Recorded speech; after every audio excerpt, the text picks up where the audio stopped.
always keep a beginner's mindset towards life.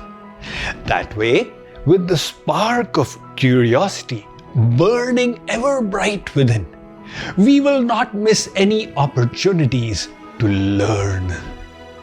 Think, when we were little children, how curious we were.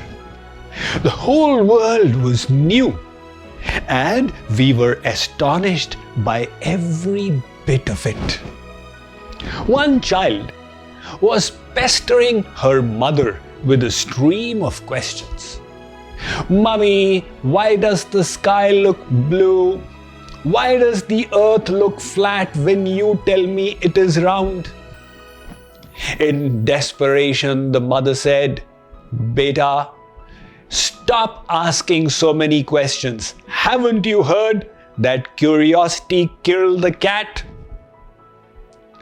The child was silenced for a bit.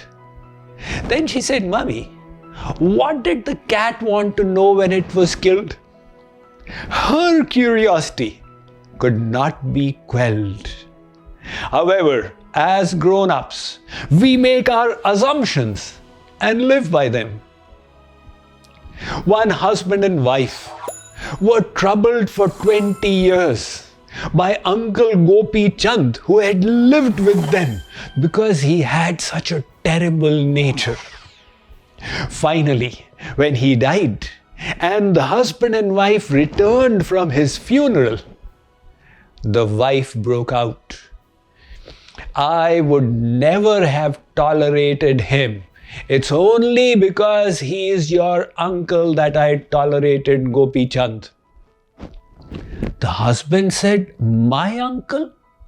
But I thought all the while he was your uncle, and that's why I was tolerating him." The two of them had made an assumption and not bothered to check it for 2 long decades. Likewise, about the truths of this world, we also make our presuppositions. There's the story of one bishop from the East Coast, Bishop Wright, who went to a college in the Midwest in America to give a lecture. He happened to be conversing with the college president and conveyed to him that the time has come when humankind knows all that was to be known, and everything that was to be invented has already been done. The college president did not agree. He said, "A lot more will be discovered over the next 50 years. "Like what?" said Bishop Wright. "Like, for example, people will invent machines that will fly in the air." "Impossible," said Bishop Wright. "Flying is only meant for angels and birds. How can human beings ever fly?" Bishop Wright had made an assumption. However, he had 2 sons who were not so presumptuous.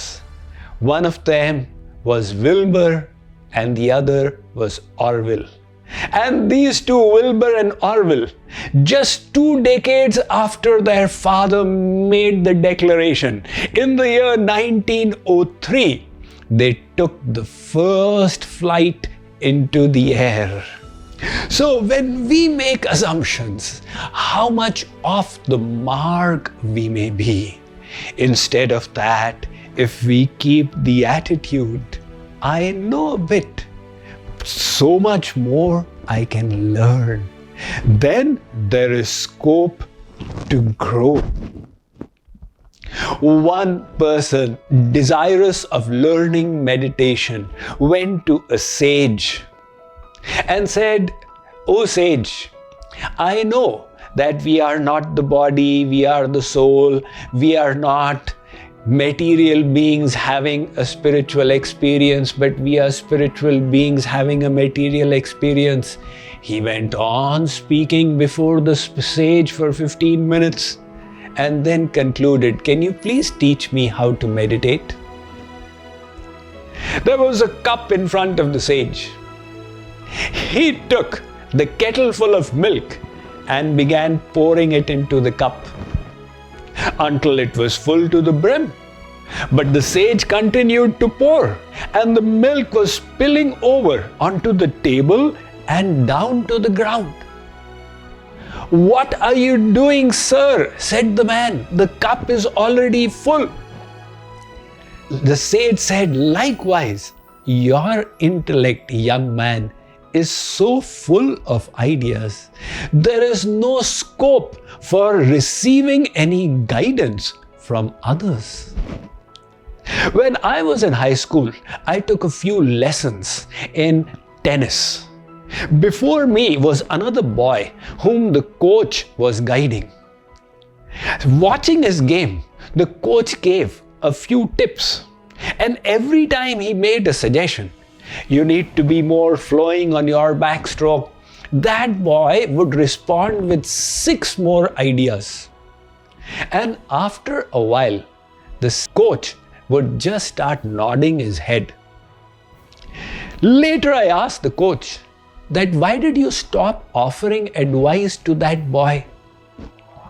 He said to me, "I understood a long while ago that it is futile providing valuable guidance to those who only wish to hear echoes." So if your perspective to life is, "I have already learned what is to be learned," there will be no scope for further growth.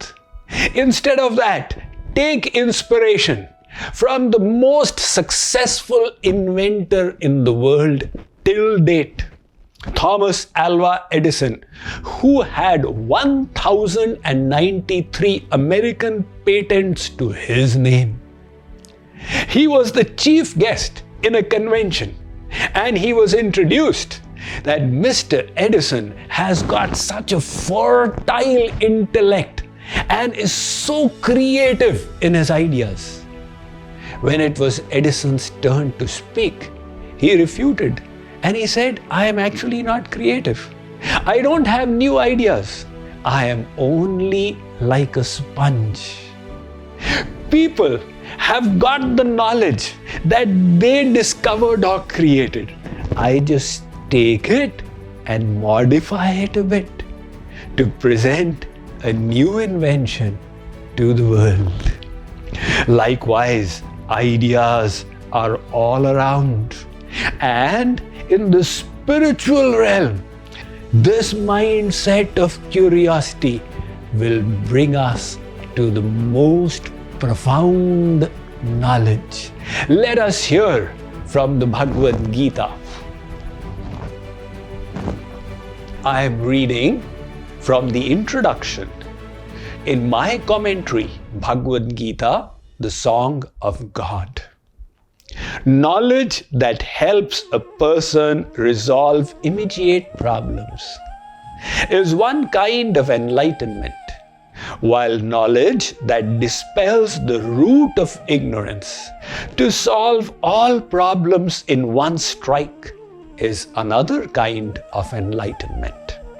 The Bhagavad Gita aims at the second kind of enlightenment by destroying the darkness of ignorance that has enveloped the soul since endless lifetimes.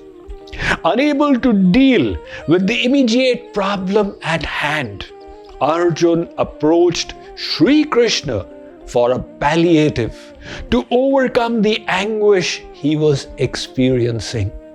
Sri Krishna did not just advise him on his immediate problem, but went beyond that to give Arjuna a profound discourse on the philosophy of life. So, with the mindset of a beginner, if you wish to discover the treasure chest of spiritual knowledge, then approach the Bhagavad Gita and learn the philosophy of life from Bhagavan Sri Krishna.